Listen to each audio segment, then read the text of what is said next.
Warning, if you're easily offended, triggered, or considered a snowflake by your friends, you're listening to the wrong podcast. The views and opinions you're about to hear are raw, unfiltered, and without any regard for political correctness. I'm offended. Shut up. Longtime friends Scott, Will, DV, and Jay dive deep into issues that other podcasts are too scared to talk about. No topic is off limits. All opinions are welcome. And there's nothing you can do about it. Unlike some other popular panel shows, you know what we're talking about. These four friends have no agenda other than to tell it like it is. This is The Big Divide. Good afternoon, everybody. Welcome to it, The Big Divide, the show that was conceptualized to bring four different cultures together so we could actually bring some unity into this big bad boy. You are listening to Season 2, Episode 1. So our second season, we made it through the first season with at least one faithful listener. Hi, Laura. All right, let me just do a quick roll call around the horn here. Is my black friend representing every black person on the planet today? I'm safe in Robertson. DC. I am safe in DC, man. I'm safe. Safe, man. I thought, as it was all going on, you know what I thought? Thought I'd be in the crowd. No, I thought we should have sent you there, right? And had you break in. I'm like, dude, that could have been the guy. He could have been the guy with a camera. All right. My Hispanic friend out there, 20 some years. Holy cow, we've known each other for a long time. Will, are you out there? Happy New Year, my brother. Yes, I'm in the house. Happy New Year. It's our second show since the New Year. No, it isn't. Nope. We were in holiday limbo when we did the last one. Okay, welcome in. Thanks for that. And finally, the most interesting man on the planet, or on this show at least, representing all the Jewish folks, is Jay out there. The new and improved 2021 version of Jay Abramovich is in the house. Did you get a haircut? Did you shave your beard? What'd you do? No, I've just done some, introspection. That's all. Did you get a new yarmulke for Christmas? I mean, no, Hanukkah? just some thinking about stuff. I'm just new and improved from the inside out. Did you convert to something that we don't know about? No. Are you still a man? Or I am still a man. Although, no, wait a minute. I think I went non-binary this morning. Somebody asked me my gender. I put non-binary just to be safe. Yeah, I want to leave my options open. Yeah. All right, folks. Welcome to the Big Divide. Let me talk. Let's tell you how this is going to go. We are going to hit our mailbag first because we love our listeners more than we love ourselves, and we do have a mailbag today. Let me pull that mailbag up here. I got it from. Can you guys guess who it's from? Anybody? Laura. Laura is keeping the streak alive, right? So she has without a doubt given us mail every single week after the first week. And listen, let me tell you something. If you got to listen to a show to find out who we are, I'd go back to show number 1. You're like, who are these guys? And why do they think they qualify for any kind of opinion? Go back to show number 1 where we spent about 15 minutes apiece talking about, where we came from, our families, our experiences in life. That brings all these cultures on this show together, in a microcosm to discuss stuff with fun. We're having some fun, baby. All right, here's Laura. What do you think of the protests that happened today? She put this in yesterday. Did Trump rally his supporters to storm the Capitol? Was he responsible for their actions? Did he do enough to stop them? That's some questions there. And I don't know if you guys had topics relating to that, but I'm going to dig into this. What do you think of the process that happened today? I think that it was what it was, a gathering of very angry people who believe that the election was stolen, getting together going, this is wrong. And then a few idiots who, and there's some question on whether those idiots were actually Trump supporters, with some photographic proof all around the internet. And a few idiots, stormed the Capitol, and unfortunately somebody died. So that's what I thought of it. Did Trump rally his supporters to storm the Capitol? I don't think he did. I think he sent them to the Capitol, but I don't think his intentions were them to break any kind of rank. Was he responsible for their actions? Nah. I mean, when somebody's that would be like saying every Ford is responsible for car wrecks, right? Whoever's driving the car is really, whoever's driving the brain is responsible for crashing a gate. And then, did he do enough to stop them? I think he could. What could he do? He came out and said, "Hey, let's make this peaceful." So that's my take on it. Anybody else? Yeah, I've got a take on it. First of all, I'm looking at the question the way it was written, and Laura, you put the word protests in quotes, and that starts with alarm bells. There were protests that were quite legitimate yesterday, and there were riots. Both things are true, and they're separate. Now, I think Trump is culpable, along with a myriad of other parties, not the least of which is the United States press and the Democrat rhetoric in Congress, for starting this. I don't think he drove them to storm the Capitol. I don't think he rallied the crowd to do that. He didn't call for that, but he was a little reckless in his rhetoric in calling for them to go over there and protest. Now, once the action got out of hand, I think he was too slow in responding with a call for calm. And when he made that call, that was not the time for him to be going on about how the election was stolen. He should have just gotten right to the issue, get out of the Capitol and stop it now. So his response, in my opinion, was tepid. But one other thought on this. I think a bigger and far more important issue is this. What caused so much anger and frustration to even lead to a gathering that size, peaceful or otherwise? What made these folks so angry? And this is the thing that we need to deal with. And I haven't really heard that being addressed yet. Yeah. I don't know. I'm going to say something to what you said. As I'm thinking about it, I don't know that it was, I don't know if it was a riot, just a few folks that just got stupid. I mean, I saw a video of the crowd in front of the Capitol yelling at them to stop, like, stop it. Right. And I'm sure, it's the same thing in the Black Lives Matters protests and what we would call riots, because now they're burning down buildings and make sure every window is broken. But, there's people that are protesting going, hey, we're here for a cause and we're not here to hurt. So, that happens everywhere. Well, you have the police chief of the Washington Metropolitan Police declare it a riot. So, all right, well, there you go. There it is. Who am I? I'm just a peasant out here doing a podcast. The Democrats. I'm a Democrat? No, the police chief, right? The Democrats from D.C. Oh, so I'm going to wait. You're gonna blame the Democrats for that? Okay, DV, you go next. Go ahead. Yeah. Let DV go first. Go, DV. Yeah. So, again, Laura, thank you for your questions and being so loyal to this podcast. We love you. So appreciate your question. What do you think of the protests that happened?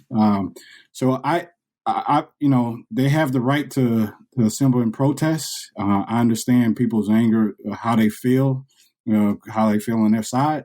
But to storm storm that building, that was just completely wrong. For them to take that action, that was crazy. And then the result of that is somebody in their own party got killed. Right. That's unfortunate. So I think Trump rallied the supporters or caused them to go? I mean, he told them to go to the building. He told them to go there and let them know that, hey, you mean business. So what was he expecting that was going to happen from that? So like Scott said, though, people got stupid, that, tempers are flaring. But you have been feeding this beast. You've been feeding with the rhetoric and all this kind of stuff. They just got to the tipping point. So I think he's got to take some responsibility in that. You have to, because if he don't tell them to go, does a mob like that even get there? So I say he's responsible for that. Their actions. Did he do enough to stop them? Yeah. What can you do after that? So yeah, he came out and said, "Hey, go home," but you can't take credit for a fire that you started. So I think it's irrelevant. Well, he can take credit for the fire he started. Well, yeah, you can't take credit for putting out the fire that you started. You can't take credit for putting it out when you started it. All right. So here's what I got to say. Yeah. Let me add this. It was clearly these. I've seen the stuff of people talking about, were they really Trump supporters? Come on, guys. Let's not try to detract from. Those were all Trump supporters. Just like I can say, hold on a minute. Wait a minute. This would be good. I can't wait. Yes. I go next because look, because you all, I know you're going to go to the Black Lives Matter. How do I know? And no, I'm not. I'm not going to Black Lives Matter. I'm not going to Black Lives Matter. I'm going to go to Black Lives Matter. I'm going to go to Black Lives Matter. Your assumptions again is about Black lives. Come on. Okay, you're going to let me finish? You're going to let me You're finish? assuming some shit. Okay. All right, well, hey, you may or may not. But they talk about them being, it's people not being Trump supporters. All right. First of all, they holding Trump signs. They were all part of the same group running from there. So they clearly, and then they had what's the other flag? The Confederate flags and all that kind of stuff. So it's been is their supporters. So bro, yeah, do you believe that Antifa, which post that? I mean, there's I got a poster. I got a picture of a poster that says, "Hey, comrades, make sure you're wearing Trump gear, MAGA hats, Trump flags, get everything you can." So there's actually posters and emails that have gone out to Antifa people saying, when you get here, make sure that you wear MAGA stuff. So I'm asking you, Deez, because you're the one that always says, "Do we really know?" And here you come with your rock solid, "We know every one of them was." Like you're being a hypocrite. Right? Because do you really know if there weren't any infiltrators going, "Dude, we're going to make all these Trumpers look really bad"? Oh, now I don't know if there was any infiltrators. Well, then why are you telling us to forget it? No, I'm saying clearly you got people who are holding signs.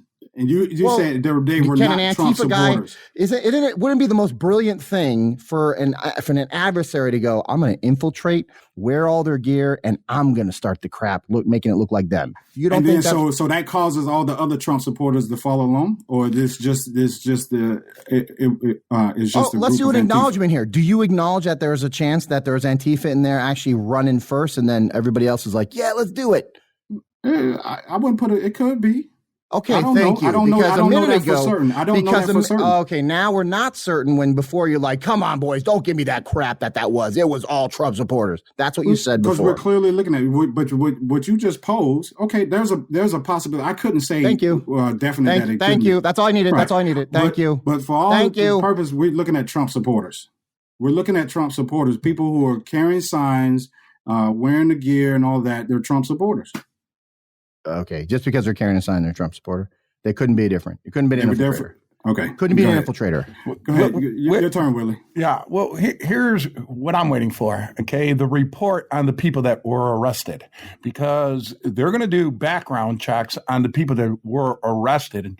And those individuals, I'm pretty sure if I got to take a bet on it, Antifa, and they're well supported. And here's another thing. How do you know that for sure? I'm just waiting for the reports. Oh, okay. Wait till they're arrested. Like 22 people were arrested. The majority of those people, okay, are going to be part of Antifa. I know that. There are Trump supporters because once that snowball effect starts happening, other people, they egg them on. But throughout Trump's rallies, every single one of them have been peaceful. Every single one of them. And he just said, "Hey, let's go down to the Capitol." That's it. So why wasn't the Capitol ready for the rally? Why wasn't that area quarantined? There was no precautions, no pre-planning on this. And, somebody's got to bear responsibility other than Trump, okay? The people are disenfranchised. And that's why they marched on Washington. The way it ended up, it's unfortunate that it ended up that way. But how about the double standards here? The rioting with Black Lives Matter, Antifa, since June, and the media, peaceful protest, and it leads. Just notice the hypocrisy right there. Somebody took a deep breath right there, and I'm assuming it's you, DV. Okay, yeah, because the same thing you all just said. You put Antifa and Black Lives Matter together. Instead of saying Black Lives Matter, who was a group of people who were protesting the death of someone, they went down to protest, and then all of a sudden Antifa is there, but Black Lives Matter becomes Antifa, and they're in cahoots with that. But it's different when it's Antifa and Trump supporters. Okay, that's what I just heard from you. Okay, beautiful. So here's the thing: there's riotings all throughout the summer. in various cities. And the people that are getting arrested, they're representing Black Lives Matter. They're representing Black Lives Matter, and they're privileged white people. I'll bring up the reports to you next week, and I'll show you. Mind you, he said privileged white people. Because here's the reason why. Instead of privileged Hispanic people. I'm gonna answer that question. Let me answer the question. How about just white people? But he said privileged privileged white people. When I say privileged white people, here's where I get it from. The people that were arrested in New York, they were all from Portland. They were all from Portland disguised as Black Lives Matters. And they came from white privileged backgrounds. That means their parents are really well off. These individuals, 22, 23, 24 years old, they come with people from white heritage with lots of money. And they're there protesting. So I saw Tucker Carlson's research on this. That's where I'm going for. So I'm not giving you an assumption. I'm giving you a fact. Let's wait for the people that were protesting and got arrested in Washington, D.C. yesterday, and find out who they are. And I'm going to tell you this right now. You're going to see 22, 23, 24-year-olds, Antifa background that are privileged. Mark my words. Well, I just sent a picture to the group. You guys saw that, right? And Deez, you just checked it out. Oh. But I can only go by photographic evidence that I just showed you, comparing two people that were both two different events for two different causes. So there you go. Two different sides of the aisle, by the way. All right, so that was Laura. Congratulations, you stirred the pot. There you go, you instigator, you. All right, now we're going to do some. Now, in the next part of this whole thing, we're going to do 4 rounds. Each person hopefully brought a topic. If not, I've got 2. and then we got a speed round, which is probably one of my more fun things to do on this show. So we're going to. Here's what's going to happen. When there's 1 minute left, he's going to play the dinner bell. And then when it's time to go back to our corners, no matter how bloody Davey and Willie are, you're going to hear the boxing bell. All right. Okay. So does anybody have any, we just talked about the protests. Is anybody bringing a protest topic up here that could continue the conversation? Because we're already in the heat of that a little bit. Anybody? My topic is, I find it interesting how the Republicans just have turned their backs on Trump in this time. How interesting that is, how they were so with him throughout this. And now, he's out the door and they just completely turned his back on him. I'm curious as what you guys' thoughts on. I mean, we're talking about top Republicans saying they even want to see him removed, like impeached. I think it's very interesting. So what's your take on it first, Davey? I'm interested now that you're. I think it's all about, hey, this guy is no longer he's no longer the guy. We no longer have no power. We have no more use for him anymore.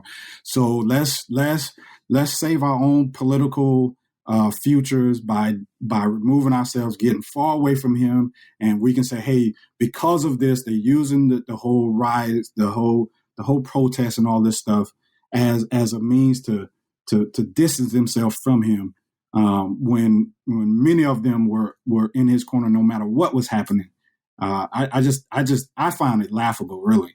You know what, Davey? I think you just nailed it. What you just said was they figured it was in their best interest, and that's exactly what's going on. We are seeing what politicians look like. I'll call out Lindsey Graham as an example. He's certainly not the only one.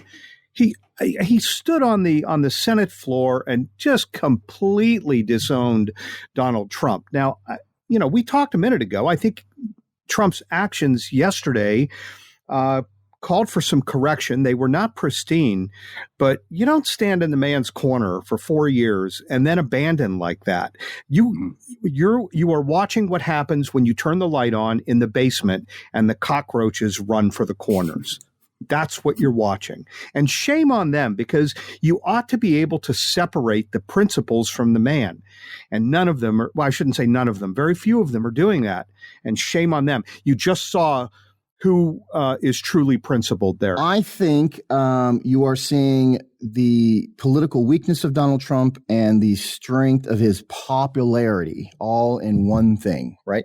So I guarantee you that every politician, every senator and congressman they have a staff that's like, hey, what is the best political thing we could do here?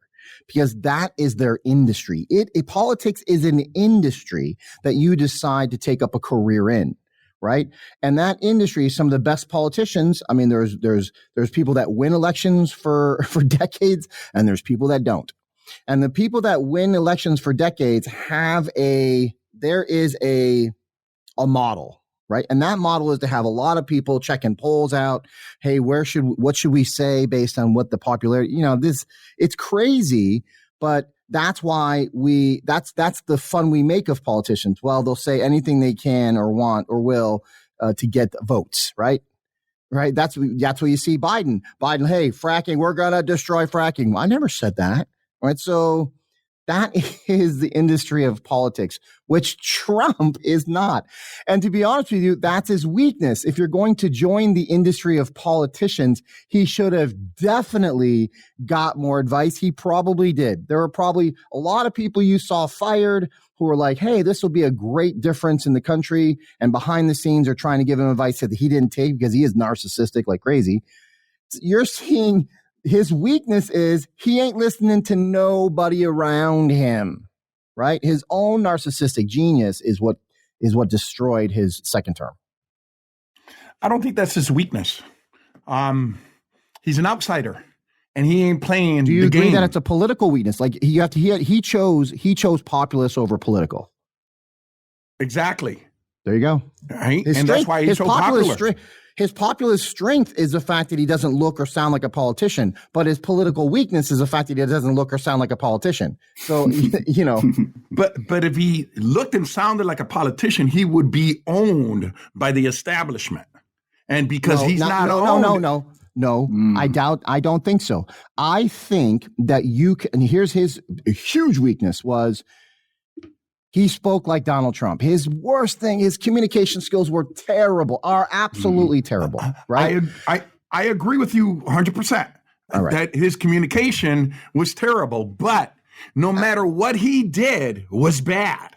When you have them going after, and I'm saying them, the establishment, right? The reporters, the big tech, and the Democrats going after him no matter what he does. What is he supposed to do? He's going to fight back. And he fought back. And all these politicians, ever since the last 2 months from the previous election, November 3rd, we found out who's supporting him and who's not. And Jay, you summed it up. Lindsey Graham, the way he sounded on that floor yesterday of the Senate, what a piece of garbage. It was disgusting. It was disgusting. He said there was no fraud, right? They're saying that felons voted without showing me no felons. They said dead people voted without showing me dead people. But Lindsey Graham, here's what I got to tell you, okay? How about the surveillance camera with the luggage filled with ballots caught on camera? Isn't that evidence? And you're telling me that there is no evidence? And you're lying to us. And just like Devi said, Devi, I'm on your side. You and I will stick together no matter what. And that's what the Democrats do through thick and thin. The Republican establishment, oh, no. They'll stab you in the back whenever they can. What a piece of shame. Yeah, the Democrats are like the Packers and the Patriots in the NFL, right? They just know how to play that game. Yeah. Play that game. Yeah. Right? Yeah, they do stick together. They're like we have no idea what the Republicans are going to be like this year. They're like, all right, well, let's see what the season brings on the Republicans. That's interesting because I've heard that the Republicans are the ones that stick because you've heard when they. Oh no, dude. No, I'm just saying. I've heard it in circles that say, hey, the Republicans are going to stick with Donald Trump no matter what. The Democrats are the ones, they don't know how to stick together. Donald Trump never had the full Republican Party behind him. Look at the schism in the party. Never. From the beginning, no, he definitely didn't. And it was almost like he came on to his side. So yeah. It's interesting. I think it's funny, the whole thing. There you go. Now you're in the realm of entertainment like me. I think it's I'm into the movie sad. When the movie's rolling. I think it's sad and dangerous. You think it's sad and dangerous? I do. Okay. I think it's fun. I think it's fun, dude. Maybe I like sad and dangerous as an entertainment. I don't know. Maybe I'm narcissistic. I have no idea. Let's get you some therapy. That's all. Let's do that. You know what? I'll send the therapist out crying. You be on the hallway and get a timer. All right. All right. Who's got a topic? I've got a topic here. Bring it, Jay. I've got a topic from let's call this from the cultural wars, because this is going to be a common thread here. So I picked up an article that New York's Libertarian Party is speaking out against a new legislation. This is in New York, that would vastly expand the power of the state's governor, permitting the detainment of individuals deemed to pose an imminent and significant threat to the public health by being a suspected case, contact, or carrier of a contagious disease. Among other things in the bill, it says, upon determining by clear and convincing evidence that the health of others is or may be endangered by a case, contact, or carrier, or suspected case, contact, or carrier of a contagious disease that, in the opinion of the governor, may pose an imminent and significant threat to the public health, resulting in severe morbidity or high mortality. The governor or his delegee may order the removal and or detention of such a person or group of such persons by issuing a single order, identifying those individuals either by name or by a group. And then the bill goes on to call for the detention of these individuals in a medical facility or other appropriate facility or premises designated by the governor or his delegee until the government determines the person is no longer a contagious threat. Now, just to be fair, the bill does limit this. It says, in no event shall the person be detained for more than 60 days without a court order authorizing such detention.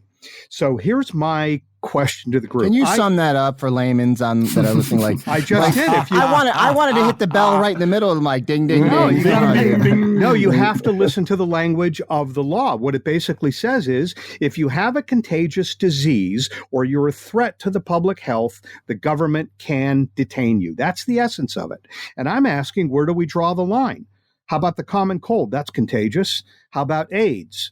How about tuberculosis, malaria, common flu, lice, pregnancy? There's a danger to the fetus. Where do we draw the line on this? This is alarming to me that something like this would be up for consideration in a major state's legislature. And I mean, I don't know if that's the same legislation that was proposed and or passed, but there was a thing that says, listen, if you get it, we can actually inject you against your will. That's in New York, right? Yes, it's New York. And you know what, Scott? I'd throw that same concern right into this snowball here. Right. I heard that that somebody had actually proposed it, that if for some reason we needed to give you a vaccination because it was for the good of the public, that we're going to do it. So get ready.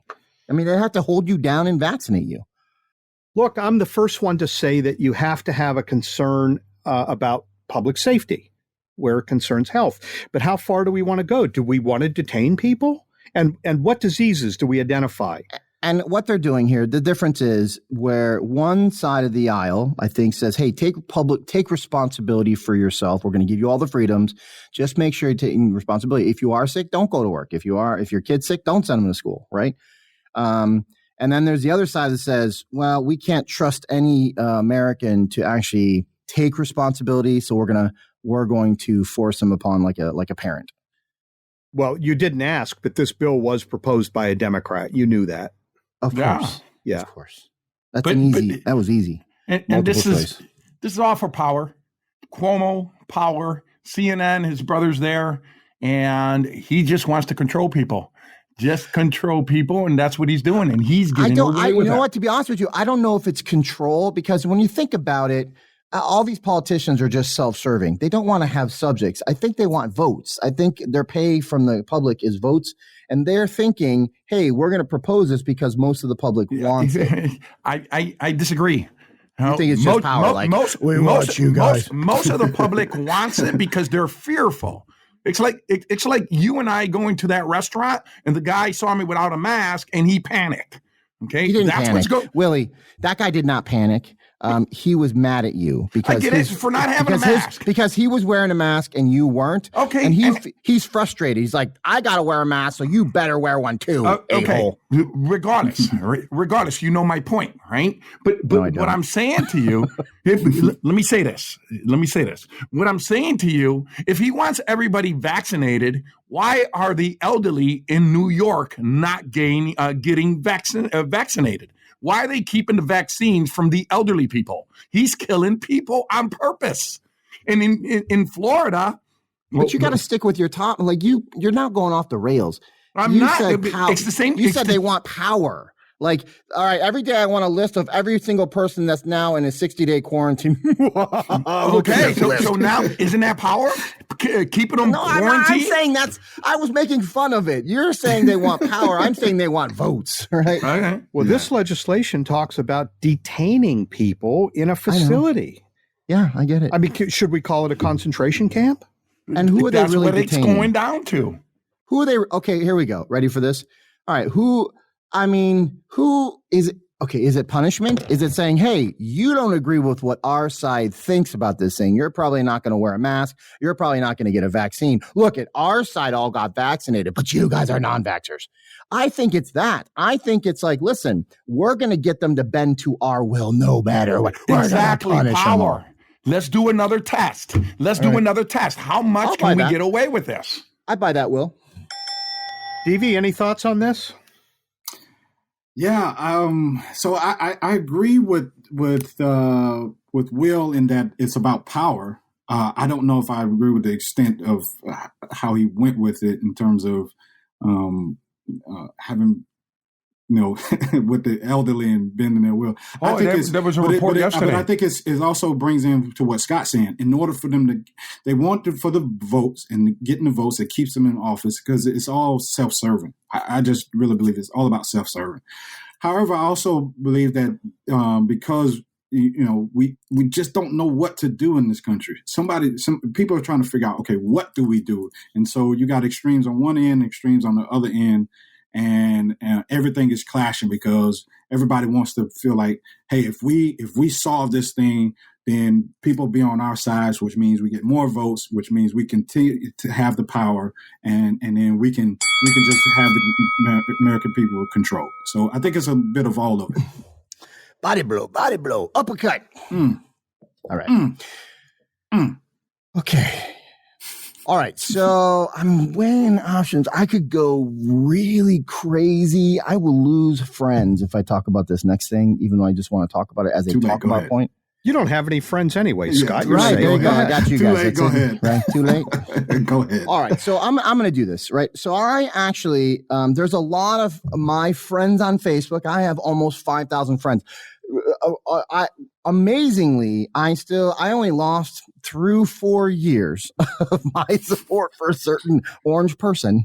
I only lost about, 45 friends. That's pretty, out of 5,000. That's pretty good, right? Okay. And maybe some people forced themselves to be my friend because they're like, well, you are the leader of this real estate investing thing that we do. So and we'll take that into account too. But so I have a lot of diverse friends, and a lot of my Black friends are putting up posts on the internet. You guys probably saw the same stuff, and Deeves, you're gonna have to weigh in this in a big way. They're putting up stuff like, well, if this was Black people doing it, what do you think would have been happening? And then all the other Black folks on the line are like, they'd be shot, get out the machine guns, throw a grenade. Like, I'm like, really? I mean, and in my world, I go, we watched a whole summer of riots and nobody got killed. Oh, that's not the same. Like, it's hard to argue. And I had, my neighbor, I love him, dude. We're great neighbors, right? Until, now we're, the political thing. Anyway, so the point is, so he put something up and I responded, right? And I kind of agreed. Like, he showed up, like, you know what happened? I'm like, yeah, no matter what color, this would be bad. This is terrible, no matter what color. And then he got angry with me. He's like, that's not my question. What do you think would happen if it was Black people?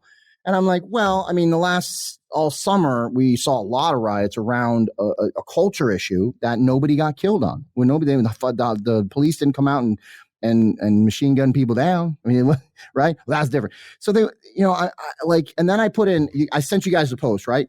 And here's a disclosure. I didn't know this occurred in 1967, where armed Black Panthers actually invaded the Capitol in Sacramento, in California, with guns and in the Capitol itself, right? This was the California State Capitol. Yeah, California State Capitol, and all of them went home alive. So they got arrested, but they all lived. So now, so today people are like, what do you think would happen if these were Black people? And I'm like, and then I put that up there. I'm like, well, it already happened in 1967 when the civil rights thing was going on. So, and they all went home alive. So you get carte blanche on this one. Yeah. So I can understand, of course, the Black people's frustration, because, we see certain things and we feel like people don't understand or see it from our point of view. So I can definitely see it that way. But is it okay that I argue a point of view? Because it seems like people are like, you have no idea. I'm like, well, we have historical evidence that armed Black people took over a Capitol while they were in session and just got arrested. Nobody got shot. But you're suggesting today, just because of the color of skin, nobody's getting shot. I'll tell you what their pushback with you, Scott, is probably you're so quick to respond with what your logic you just said, instead of you hearing at least or acknowledging what their frustration is.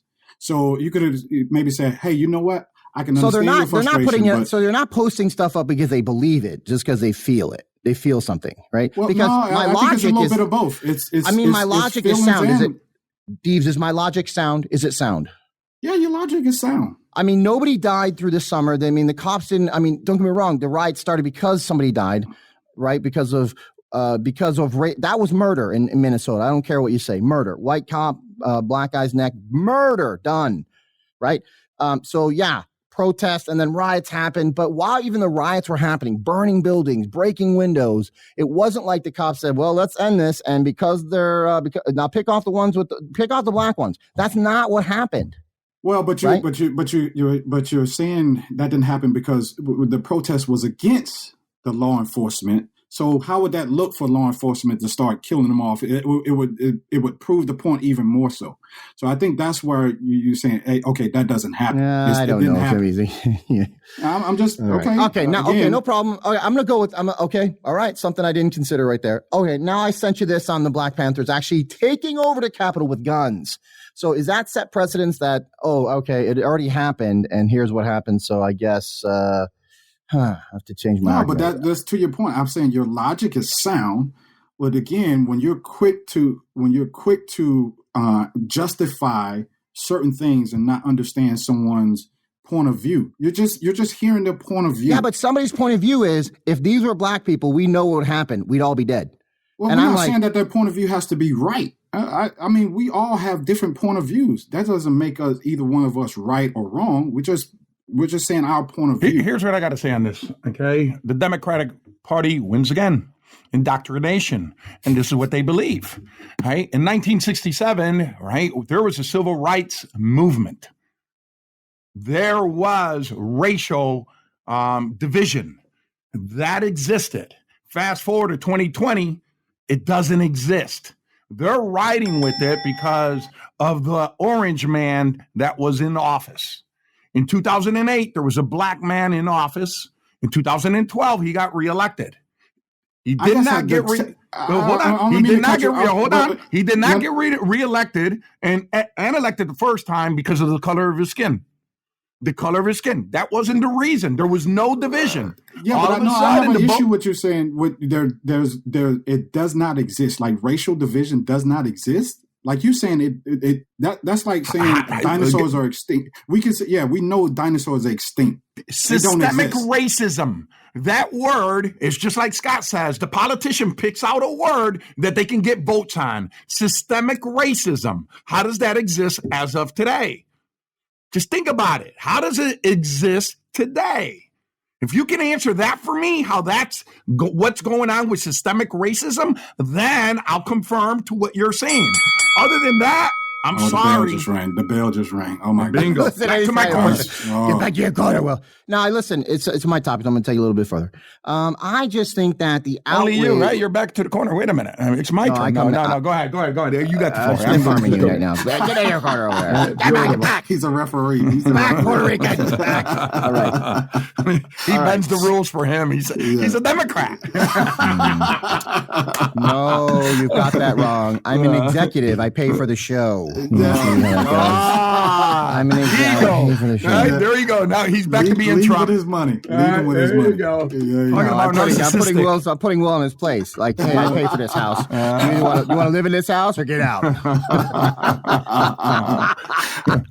All right, no problem.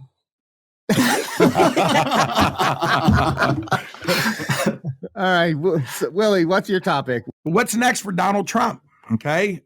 He created a revolution, and 75 million people. I believe it was more due to the fraudulent. I believe it was over 80. I believe it was an absolute landslide. I believe that 20% of Biden's votes came from Trump's adjudications inside these computers.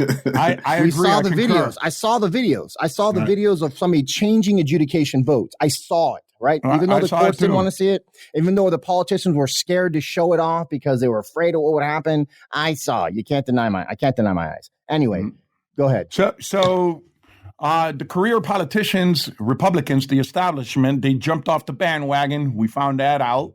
And what's next for the Republican Party? What's next for Donald Trump? Is he going to form his own party? Is he going to be able to take the revolution and guide it? And how's that going to appear?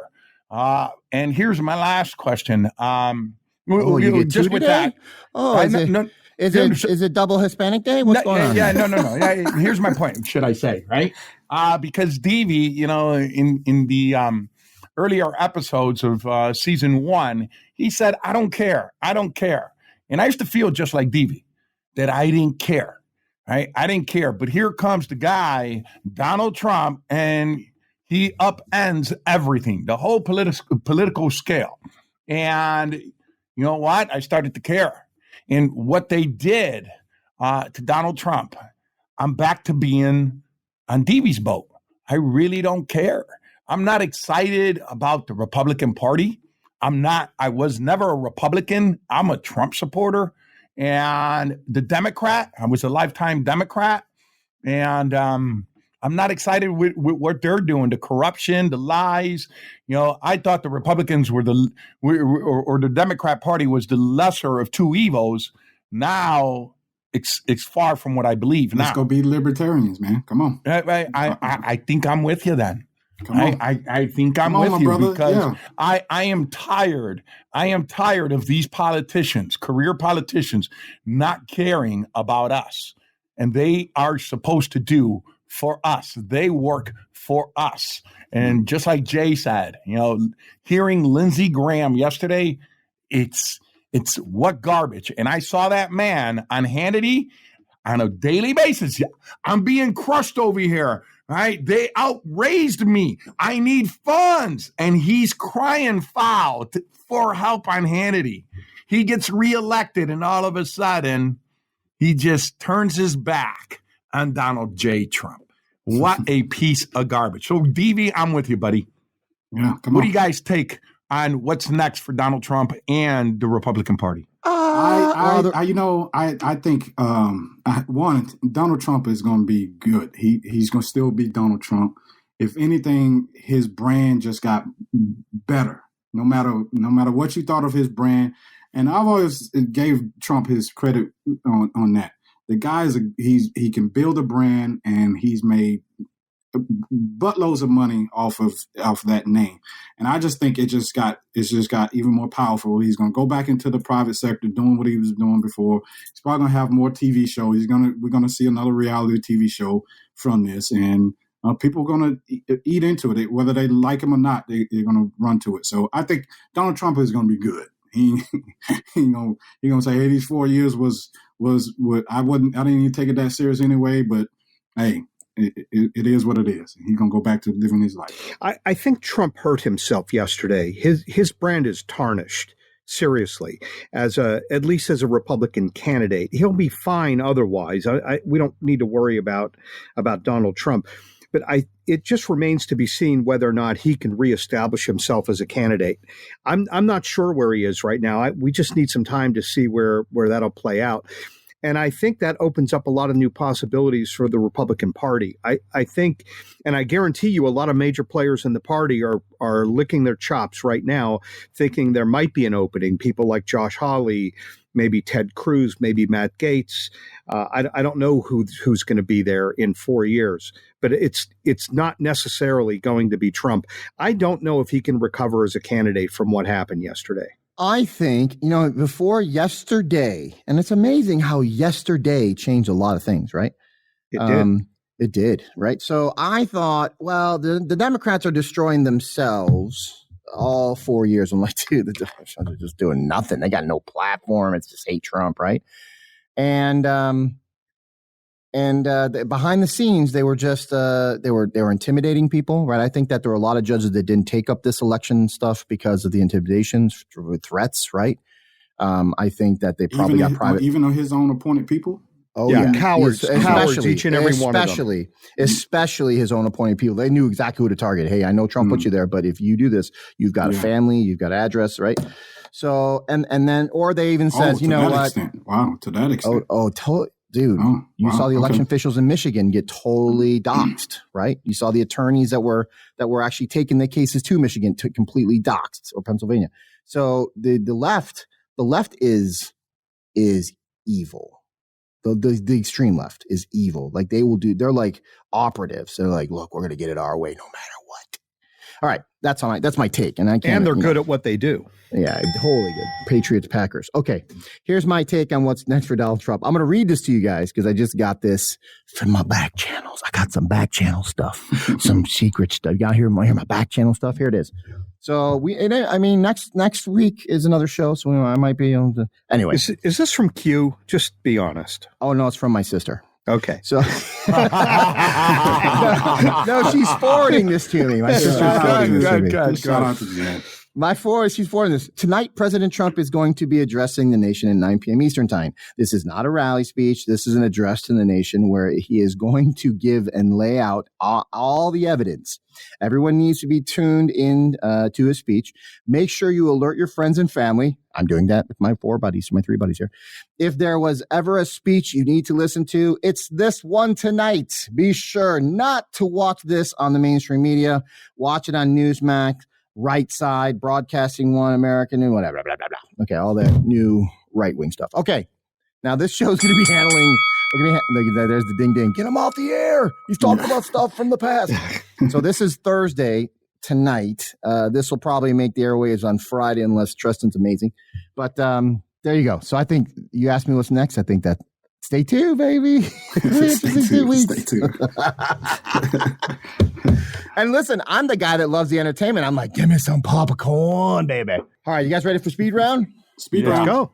Oh, this is one of my favorite things to do on the show now. We need some music for the speed round, man. You need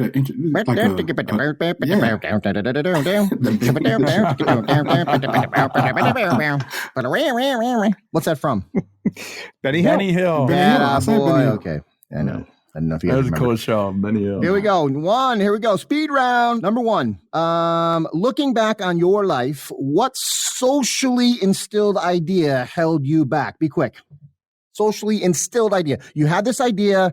It held you back, even though it was just an idea. I think you stumped the crowd. I'm going to go. I stunned you guys. It was a good question, right? I'll go first. Yeah. Union. I grew up union. You had to have good. You had to have good wage. You had to have. They had to take care of you, right? You had to have benefits. You had to have a solid pay. This was a socially instilled idea that took me to that place where I only till I was 38 years old realized that that's not what I really wanted to be. I do want to be free. I wanted to be an entrepreneur, but I didn't realize that till it was later, right? So I guess I can't say that because at 21 I was bucking my mom by going full commission job to a chance I could perform. So yeah. So that socially instilled idea was something that I took care of my own. There you go. Yeah. You guys, mine is college. Oh, you got to go to college. If you're ever going to be anything, you must go to college. And I decided to go to the military instead. So it was college. Willie? For me, it was sports, but no matter what I wanted to do, I would tell my brother, being the baby myself, right, about my dreams, and he would crush them. You can't do that. You can't do this. So all my dreams were crushed by my brother. Willie can't is a socially instilled idea. Jay? Exactly. Well, I'm going to go with the very first thing that popped into my mind. I struggled with my Jewishness. It felt like a stigma to me, and I resisted it, pushed it away, and it kind of boxed me in a little bit as to what I thought I could or could not do. Wow. All right, number 2, dream car. What was your dream car when you got your license? Mine was a Z28. Bentley, when you got your license. You're 16 years old, and a Jewish guy wants a Bentley. Yeah, that's exactly right. Yeah, and it still is my dream car. Jewish guy wants the Bentley. He wants to spend as much as he can. You're right, man. You did wrestle with your Jewish heritage, that's for sure. You felt boxed in, bro. That answers 2 questions answered simultaneously. All right. No, I was about to say Cadillac. That wasn't true. It was the Corvette. Corvette, baby. I just wanted a car. 4 wheels, man. Yeah. 16. Yeah, all right. I was going to say mine was realistic, but Willie's very realistic. All right. Your worst injury that you ever had. My worst injury was I bit a cord when I was 5 years old. I was trying to unplug a train that was down in the basement. Electric train. I couldn't get the extension cord out, so I put one end in my mouth. I grabbed 2 hands through there, and all I saw was current. It actually burned right through in my cheek. I had to get major stitches / surgery done. Oof. Who's next? Explains a lot. Okay. right. That's when I became a superhero. I had all that energy going through me, dude. That you must have been a genius back then. They unlocked some stuff in you, Scooty. Yeah. Wow. Me, I want to go next, right? Because I was injured year after year after year. I got scars all over my body. My mom even warned me on a trip. Right? She was headed to Puerto Rico the same day. She goes, "No, you can't go outside." I begged her, got injured on my shoulder, and she was unable to go. Right? I was 5 days in the hospital. But my worst injury, the motorcycle accident, Scott. I went over that mountain and I was slipping. I thought you died, to be honest. I was there. I thought you died. I thought I was alive, dead too, but I wiggled. So when we heard the that's bell, my worst injury. I've had 4 head concussion. My third one was the worst one. I've got nothing here. A shop injury when I was in junior high school. I took a chisel. I was scraping out a little coin tray and hit my thumb, went right down to the bone. And the funniest part of it was I knew that I wasn't handling the tool properly. So I covered my thumb. I went over to the sink and just tried to clean it out. It was a bad cut. And the shop teacher comes over. He goes, "What's wrong?" I go, "Nothing. And there's blood everywhere." But I saved the thumb, and I still, to this day, I don't have full feeling in it. Nice. Thank you. All right, so let's see. Favorite teenage pastime. Go first, D. Say favorite teenage pastime. It gotta be playing sports. I don't know. Yeah, playing sports. Basketball in particular. Yeah, my favorite was definitely sports for sure, man. We were outside every single day, tennis ball, football, basketball, dodgeball, even in the yard next to the house. It was awesome. Yeah, for sure. Football, hanging out with the boys, playing street football, tackle football in the street. Nothing like football. It. Oh yeah, street football. I second the motion. Right, street tackle football, right there. Wow. It was awesome for cases of beer. Yeah, and a teenager. Case of beer as a 15-year-old. Awesome. All right. Okay. All right. City of Chicago, baby. All right. City of Chicago. Okay. Hey, 5. Here's my 5th one. Go back in time once. You can go back in time once, only once, to stop yourself from doing something. Had a car accident when I was 19 years old. Lost a good friend in that same car accident that I was in. I'd be standing where we took off pre-car accident, and I'm like, "Boys, separate. It's time to go home. That's it. Nope, you go home." That would be it. Okay, I'm 5 years old. I'm on television on a show called The Ricky and Copper Show. It's like a little kid show, and you went on there for your birthday, and I grabbed for my cupcake before I was supposed to, and I've been embarrassed about that since that time. So 60 years. If I could take that back, if I could just go back in time and set it straight with Ricky and Copper. Copper was a dog, by the way. Yeah, wow. Boy, that's a split in the timeline right there. Huh? Mine is missing my sixth grade graduation. My mom she'd like to kill me. Who graduates 6th grade? For me, if I was able to transfer out from my high school to Lane Tech, different high school, I would have done it. All right, 6, transgender men in female sports. I say no way. It's very unfair. There should be something. They should do something about that. Yeah, I say no way. Just start get all the transgenders and go against each other. But yeah, there you go. I agree with that, with the exception of ping pong. We could do transgenders in ping pong. I'd be okay with golf. that. Maybe golf, right? No, not even. No way. Testosterone. No. Crazy. All right, here's a new one. There you go. New government, your biggest fear and your biggest love. Quick ones, 2. What's your biggest fear or your biggest love about the new government? I'll go first. My biggest fear is we're going to lose a lot of censorship, so we're going to lose free speech, and the new ideas won't get out there. Truth won't get out there. My biggest love is that I'm going to get to go back to saying I am not Republican or Democrat. I'm educated. I used to say that a lot until I got into this. Oh, man, now I'm free again. I mean, this whole thing is like it's like liberating. My biggest fear is a push for statehood for D.C. It started today. I heard it on TV. And my biggest love is who's next? Yeah, my biggest fear is nothing is going to change. It's all going to stay the same, and they're going to keep having the power. I'm with you on that, Scott. Your biggest. What was your last one? I'm liberated, man. Yeah. Get back. I've never been into politics more than I was the last 4 years, and I'm pretty excited to be out of it. I've never been in politics until I get on this show. Yeah. I'm glad it's over and move on. That's where I feel. Okay, number 8. If you could thank one person in your life, who and why? My mom has always been there. She kept her kids first. There were times when I wanted to do something in business, even though she was the person that wanted me not to do certain things. She was also my biggest champion. She never missed a wrestling match. She never missed a football game, never missed a baseball game, drove me all my practices. She took time out of her life to take care of me. Go. It's been my son and my great aunt Dot. They both have been my biggest cheerleaders. I would say my father and his brother, my uncle, both of whom were incredible guiding lights for me in every regard.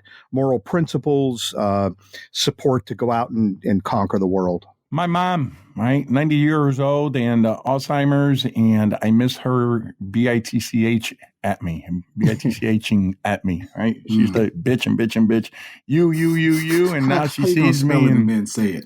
I'm sorry. Yeah, I miss my mom. All right, what's your mantra? How did you discover it? My mantra: nothing matters until nothing matters until you make it matter. I got it from Jesus Christ in a very I got it directly from Jesus Christ on a story that you guys should always ask me about. My mantra is it ain't over until it's over. Mine is if you want to go fast, go alone. If you want to go far, go together. It's an African proverb. I like that. That's good. Oh, I've heard that before. I heard a lot. Life's a bitch and then you marry one.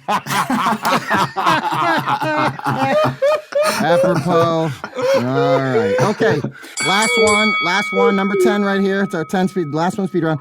What is the best/worst thing about the Trump presidency? The worst thing about the Trump presidency was the division, right? It was the tribalism, friends against friends, loved ones against loved ones, almost like a cold civil war. The best thing was we got a chance to expose the DC elitism at a level we never seen. Worst thing about the Trump presidency was Trump. His personality is a little bit too caustic. And best thing was the policy and the outcomes. Worst thing, I agree with the tribalism. And the best thing is hearing all the people imitate them. The best thing. The worst thing, tribalism and the orange. That's it. Right? The best thing is you mean his skin paint? Yeah. There you go. Right? Sometimes he would be orange. I go, what are you doing to yourself? Right? Super orange. And the best thing, he gave us hope. Right? The American people, he woke us up, and for the first time, I loved government, Donald Trump, and I was a patriot. All right, guys, and that'll put a rest to this week's show, season 2, episode 1. I want to thank everybody for joining us today. I want to thank my co-hosts for being my brothers from other mothers. Thank you very much, boys. And we will see you next week right here on The Big Divide. Remember, it's not about being divided. It's about bringing divides together. That's what this is about. See you guys next week. This has been The Big Divide. Don't forget to subscribe for your weekly dose of unfiltered and unapologetic conversation. Done and done. And of course, share this episode with all of your friends. Well, maybe not the sensitive ones. You apologize right now. Do you have a question, topic, or opinion that you want to hear discussed? Go to BigDivideShow.com and tell us all about it. Or simply look up Big Divide on Instagram or Facebook and send us a message.